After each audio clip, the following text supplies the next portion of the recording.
Ke Mekah naik kerocok. Suatu ketika di Bangkalan, Syekhona Kholil, ditemani Kiai Syamsul Arifin ayahanda Kiai Asad Situbondo. Bersama sahabatnya itu, mereka berbincang-bincang tentang pengembangan pesantren dan persoalan umat Islam di daerah Pulau Jawa dan Madura. Persoalan demi persoalan dibicarakan, tak terasa saking asyik berdiskusi matahari hampir terbenam. Padahal mereka belum melaksanakan sholat asyar, sementara waktunya hampir habis sehingga tidak mungkin melaksanakan sholat asar dengan sempurna dan khusyuk. Akhirnya Syekhona Kholil memerintah Kiai Syamsul Arifin untuk mengambil kerocok, sejenis daun aren yang dapat mengapung di atas air untuk dipakai perjalanan menuju Makkah. Setelah mendapatkan kerocok, lantas Syekh Kholil menatap ke arah Makkah, tiba-tiba kerocok yang ditumpanginya berjalan dengan cepat menuju Makkah. Sesampainya di Makkah, azan asyar baru saja dikumandangkan. Setelah mengambil wudhu, Syekh Kholil dan Kiai Syamsul Arifin segera menuju saf pertama untuk melaksanakan salat asar berjamaah di Masjidil Haram.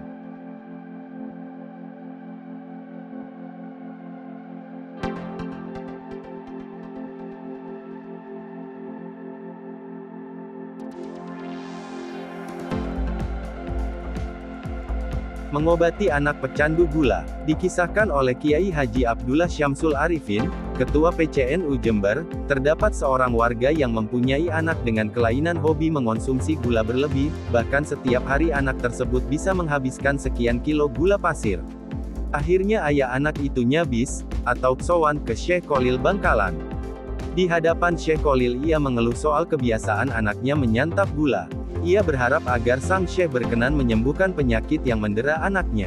Namun, Syekh Kholil malah menjawab permohonan si ayah dengan menyuruhnya datang kembali, 1 minggu kemudian. Tamu tersebut pamit, namun sejak saat itu kebiasaan si anak semakin menjadi-jadi, dan semakin banyak gula yang dihabiskan setiap hari dimakan begitu saja. Sang ayah tetap memenuhi perintah Syekh Kholil untuk datang kembali ke rumahnya seminggu kemudian. Setelah pertemuan yang kedua, anak tersebut berhenti total mengonsumsi gula. Konon, selama seminggu Syekh Kholil bertirakat, tidak makan makanan atau minuman yang berbahan gula pasir. Pesannya sederhana, jika ingin menyuruh sesuatu maka harus mengerjakannya dulu. Kalau ingin melarang sesuatu terhadap orang lain, maka yang bersangkutan dahulu yang wajib memberi contoh, jika ingin larangannya dipatuhi.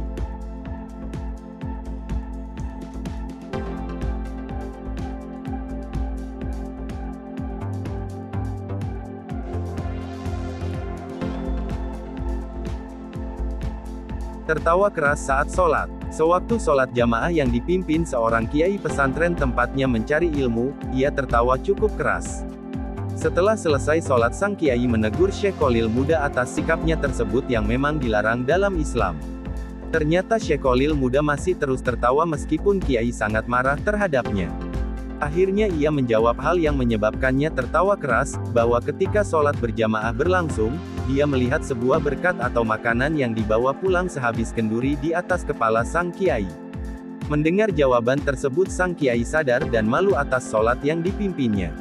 Karena sang kiai ingat bahwa selama sholat berlangsung dia merasa tergesa-gesa untuk menghadiri kenduri yang mengakibatkan sholatnya tidak khusyuk.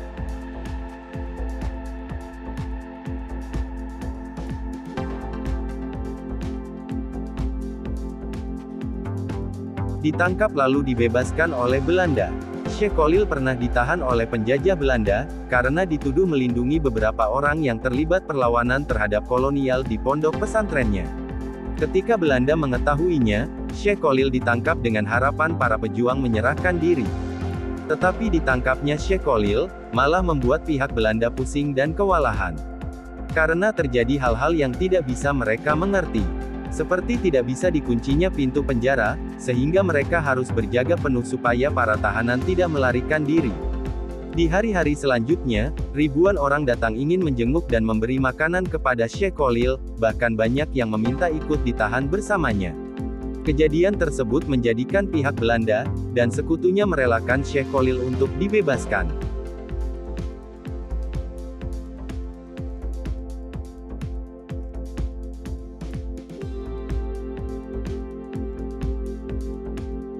Membelah diri. Kesaktian lain dari Mbah Kholil, adalah kemampuannya membelah diri. Dia bisa berada di beberapa tempat dalam waktu bersamaan. Pernah ada peristiwa aneh saat beliau mengajar di pesantren. Saat berceramah, Mbah Kholil melakukan sesuatu yang tak terpantau mata. Tiba-tiba baju dan sarung beliau basah kuyup, cerita Kiai Haji Gozi. Para santri heran, sedangkan beliau sendiri cuek, tak mau menceritakan apa-apa. Langsung ngeloyor masuk rumah, ganti baju. Beberapa bulan kemudian, ada seorang nelayan sowan ke Mbah Kholil. Dia mengucapkan terima kasih, karena saat perahunya pecah di tengah laut, langsung ditolong Mbah Kholil. Kedatangan nelayan itu membuka tabir. Ternyata saat memberi pengajian, Mbah Kholil dapat pesan agar segera ke pantai untuk menyelamatkan nelayan yang perahunya pecah.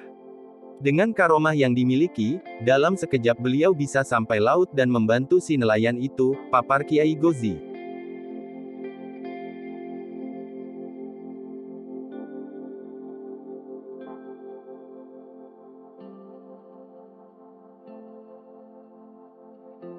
Menyembuhkan orang lumpuh seketika. Sebuah buku menceritakan karomah dari Mbah Kholil, yakni, suatu hari, ada seorang keturunan Cina sakit lumpuh, padahal ia sudah dibawa ke Jakarta tepatnya di Betawi, namun belum juga sembuh. Lalu ia mendengar bahwa di Madura ada orang sakti yang bisa menyembuhkan penyakit. Kemudian pergilah ia ke Madura yakni ke Mbah Kholil untuk berobat. Ia dibawa dengan menggunakan tandu oleh 4 orang, tak ketinggalan pula anak dan istrinya ikut mengantar. Di tengah perjalanan ia bertemu dengan orang Madura yang dibopong karena sakit kakinya kerobohan pohon. Lalu mereka sepakat pergi bersama-sama berobat ke Mbah Kholil. Orang Madura berjalan di depan sebagai penunjuk jalan. Kira-kira jarak kurang dari 20 meter dari rumah Mbah Kholil, muncullah Mbah Kholil dalam rumahnya dengan membawa pedang seraya berkata, "Mana orang itu? Biar saya bacok sekalian." Melihat hal tersebut, kedua orang sakit tersebut ketakutan dan langsung lari tanpa ia sadari sedang sakit. Karena Mbah Kholil terus mencari dan membentak-bentak mereka, akhirnya tanpa disadari, mereka sembuh. Setelah Mbah Kholil wafat, kedua orang tersebut sering ziarah ke makam beliau.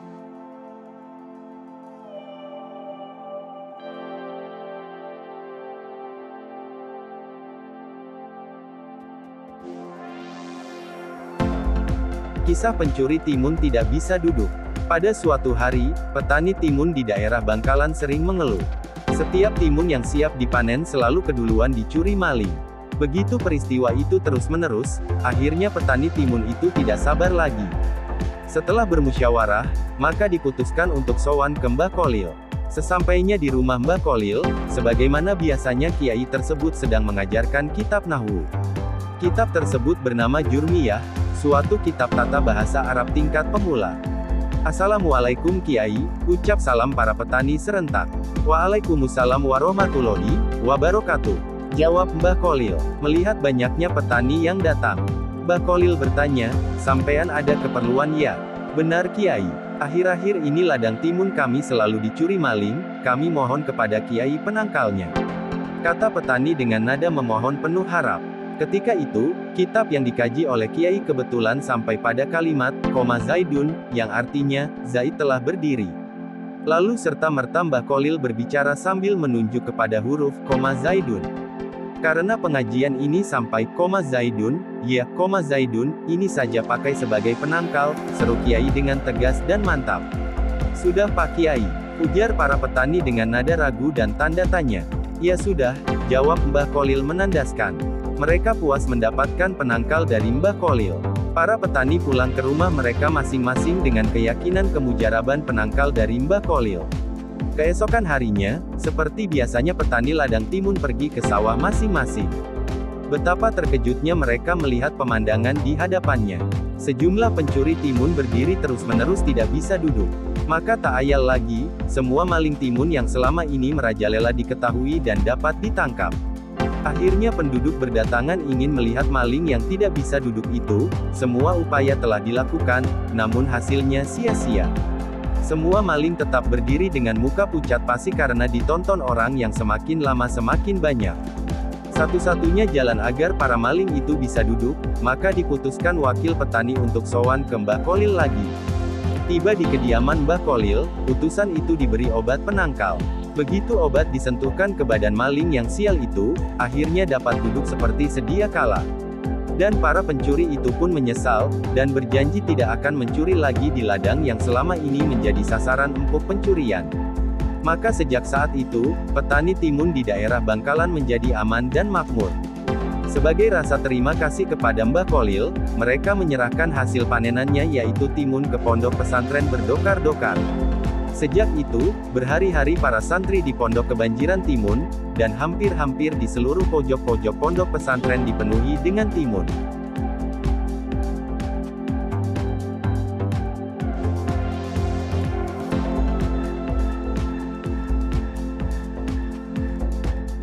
Kisah ketinggalan kapal laut. Pada musim haji, yang saat itu masih menggunakan kapal laut menuju Mekah. Semua penumpang calon haji naik ke kapal dan bersiap-siap, tiba-tiba seorang wanita berbicara kepada suaminya. "Pak, tolong saya belikan anggur, saya ingin sekali," ucap istrinya dengan memelas. "Baik, kalau begitu, mumpung kapal belum berangkat, saya akan turun mencari anggur," jawab suaminya sambil bergegas keluar kapal.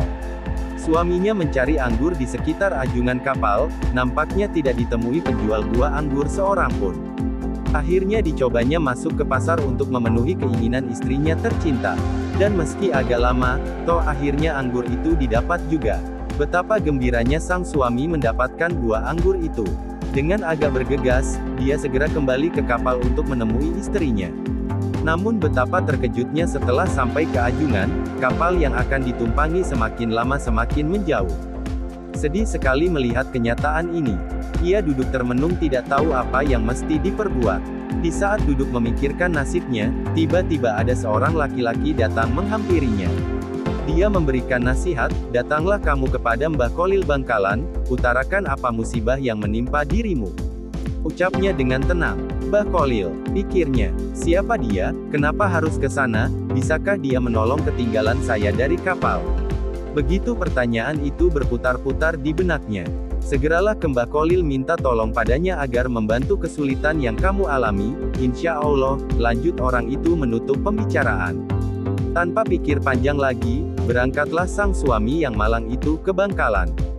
Setibanya di kediaman Mbah Kholil, langsung disambut dan ditanya, "Ada keperluan apa?" Lalu suami yang malang itu menceritakan apa yang dialaminya mulai awal hingga datang ke Mbah Kholil. Tiba-tiba kiai itu berkata, "Loh, ini bukan urusan saya, ini urusan pegawai pelabuhan. Sana pergi." Lalu suami itu kembali dengan tangan hampa. Sesampainya di pelabuhan sang suami bertemu lagi dengan orang laki-laki tadi yang menyuruh ke Mbah Kholil, lalu bertanya, "Bagaimana, sudah bertemu Mbah Kholil?" "Sudah, tapi saya disuruh ke petugas pelabuhan," katanya dengan nada putus asa. "Kembali lagi, temui Mbah Kholil," ucap orang yang menasehati dengan tegas tanpa ragu. Maka sang suami yang malang itu pun kembali lagi ke Mbah Kholil. Begitu dilakukannya sampai berulang kali. Baru setelah ketiga kalinya, Mbah Kholil berucap, "Baik kalau begitu, karena sampeyan ingin sekali, saya bantu sampeyan." "Terima kasih Kiai," kata sang suami melihat secercah harapan. "Tapi ada syaratnya," ucap Mbah Kholil. "Saya akan penuhi semua syaratnya," jawab orang itu dengan sungguh-sungguh. Lalu Mbah Kholil berpesan, "Setelah ini, kejadian apapun yang dialami sampeyan jangan sampai diceritakan kepada orang lain, kecuali saya sudah meninggal. Apakah sampeyan sanggup?" Seraya menatap tajam. "Sanggup Kiai," jawabnya spontan. "Kalau begitu, ambil dan pegang anggurmu, pejamkan matamu rapat-rapat," kata Mbah Kholil. Lalu sang suami melaksanakan perintah Mbah Kholil dengan patuh. Setelah beberapa menit kemudian, dibuka matanya pelan-pelan. Betapa terkejutnya dirinya sudah berada di atas kapal tadi yang sedang berjalan. Takjub heran bercampur jadi satu, seakan tak mempercayai apa yang dilihatnya. Digosok-gosok matanya, dicubit lengannya. Benar kenyataan, bukannya mimpi, dirinya sedang berada di atas kapal. Segera ia temui istrinya di salah satu ruang kapal. "Ini anggurnya Dik. Saya beli anggur jauh sekali." Dengan senyum penuh arti seakan tidak pernah terjadi apa-apa dan seolah-olah datang dari arah bawah kapal. Padahal sebenarnya dia baru saja mengalami peristiwa yang dahsyat sekali yang baru kali ini dialami selama hidupnya. Terbayang wajah Mbah Kholil. Dia baru menyadarinya bahwa beberapa saat yang lalu, sebenarnya dia baru saja berhadapan dengan seseorang yang memiliki karomah yang sangat luar biasa.